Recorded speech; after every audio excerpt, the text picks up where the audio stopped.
আসসালামু আলাইকুম। আশা করি সবাই ভালো আছেন। যারা পাঁচ ব্যাংকের গ্রাহক আছেন তাদের জন্য মোটামুটি প্রথম ভাবের একটি সুখবরই বলা যায়। সেটা হলো, আপনারা জানেন যে পাঁচটি ব্যাংকে একীভূত করার জন্য যে উদ্যোগ নেওয়া হয়েছে, অর্থাৎ মার্জার করার জন্য যে উদ্যোগ নেওয়া হয়েছে, যেটাকে নাম দেওয়া হয়েছে সম্মিলিত ইসলামী ব্যাংক, সেটির প্রথম ধাপ আজকে চূড়ান্তভাবে গৃহীত হয়েছে। যেমন আপনারা প্রত্যেকেই জানেন যে পাঁচটা ব্যাংকের লাইসেন্স বাতিল করে সেটিকে মার্জারের মাধ্যমে একটি ব্যাংক করা হবে। সেটি কিন্তু 2 বছর যাবত আপনারা শুনতেছেন যে সেটি করা হবে সেটার আনুষ্ঠানিকতা গ্রহণ করা হয়েছে, কিন্তু এখন পর্যন্ত করা হয়নি। তো লাস্ট যে আপডেটটা সেটা হলো যে এক্সিম ব্যাংক, সেটার সম্পূর্ণ দায় এবং সম্পদ আজকে কিন্তু সম্মিলিত ইসলামী ব্যাংকে হস্তান্তর করা হয়েছে এবং সেই ব্যাংকটির লাইসেন্স বাতিল করে দেওয়া হবে। পাশাপাশি সেই ব্যাংকের যে পরিচালনা পর্ষদ আছে সেটাকে বাতিল ঘোষণা করা হবে।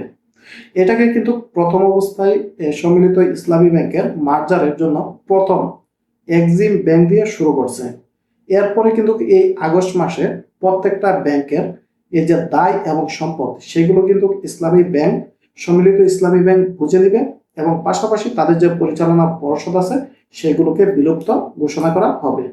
আপনারা জানেন যে গত সোমবার আপনার পরিচালক এবং ব্যবস্থাপনা পর্ষদের যে নিয়োগ দেওয়া হয়েছে সম্মিলিত ইসলামী ব্যাংকে, এখন কিন্তু এই যে আপনার এক্সিম ব্যাংকের পরিচালনা পর্ষদ আছে সেটা সম্পূর্ণ অকেজু। শুধুমাত্র ইসলামী ব্যাংকের যে পরিচালনা পর্ষদ আছে তাদের মাধ্যমে এটি পরিচালিত হবে। অর্থাৎ বলা যায় এখন এক্সিম ব্যাংক হয়ে গেছে সম্মিলিত ইসলামী ব্যাংক।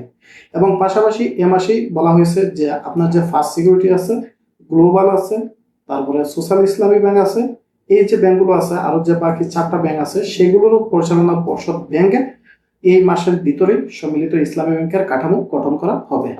এবং পাশাপাশি আরো কিছু বিশেষ সুবিধা আছে, সেগুলো হলো আপনারা জানেন যে 3 শ্রেণীর ব্যক্তিরা এখন 10 লক্ষ টাকা পর্যন্ত অর্থ উত্তোলন করতে পারবেন এবং যাদের এক্সিম এটিএম কার্ড আছে তার লিমিটটাও কিন্তু বেড়ে গেছে।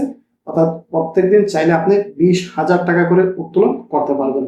অর্থাৎ প্রতিদিন যদি আপনি 20,000 টাকা করে উত্তোলন করেন তাহলে আপনার যে সঞ্চয় বা সেভিং যেগুলো রাখা আছে সেগুলো কিন্তু আপনি অনায়াসে কিছুদিনের ভিতরেই আপনি ফেরত পেয়ে যাবেন। তো মোটামুটি বলা যায় যে সম্মিলিত ইসলামী ব্যাংক একটা অগ্রগতির দিকে যাচ্ছে, দাবিত হচ্ছে, যেটা গ্রাহকদের জন্য অবশ্যই ভালো একটা নিউজ। তো এখন কিন্তু যেটা হচ্ছে সেটা আপনাদেরকে জানিয়ে দিলাম যে এক্সিম ব্যাংকে সম্পূর্ণভাবে তাদের লাইসেন্স বাতিল করে তাদের পরিচালনা পর্ষদ ব্যাংকে সম্মিলিত ইসলামী ব্যাংকের কাঠামোতে নিয়ে আসছে। এটা খুব দ্রুতই আপনার এক্সিম ব্যাংকের লোগো চেঞ্জ হয়ে সম্মিলিত ইসলামী ব্যাংকের লোগোতে পরিণত হবে। এটা কিন্তু গ্রাহকদের জন্য ভালো একটি সুযোগ সুবিধা। আপনারা যে বর্তমানে চেক আছে সেগুলো দিয়ে অর্থ তুলতে পারবেন এবং আপনাদেরকে কিন্তু পরবর্তীতে সম্মিলিত ইসলামী ব্যাংকের চেক প্রদান করা হবে। তো এই বিষয়ে যদি আপনাদের আরো কোনো মতামত থাকে জানাতে পারেন। ধন্যবাদ।